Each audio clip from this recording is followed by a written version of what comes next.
শেষবার তাকে জড়িয়ে ধরতে চেয়েছিলাম, কিন্তু সে মুখ ফিরিয়ে নিয়েছিল। হয়তো তার চোখে তখন অভিমান ছিল, অথবা ছিল আমার জন্য একরাশ ঘৃণা। আমি চুপচাপ দাঁড়িয়েছিলাম। তার চলে যাওয়া পদধ্বনি প্রতিটা শব্দ আমাকে ভেঙে দিচ্ছিল। শুধু একবার চেয়েছিলাম বলি,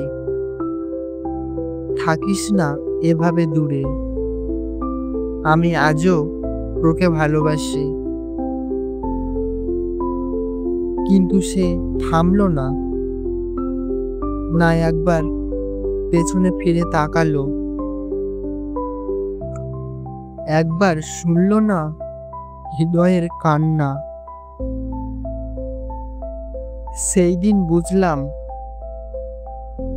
ভালোবাসা যদি একতরফা হয় তাহলে সেটা আর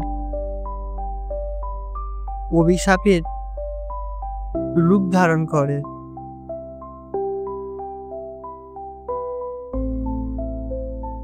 আমার জড়িয়ে ধরার ইচ্ছা, আমার কান্না, আমার সমস্ত অনুভব সে নিয়ে গেল, কিন্তু রেখে গেল এক ফাঁকা বুক। এখন রাত হলে আমি সেই মুহূর্তটা মনে করি, যেখানে আমি ছিলাম ভাঙা, আর সে ছিল নীরব, আর শেষ জড়িয়ে ধরা তা থেকে গেল স্বপ্নের ভিতর।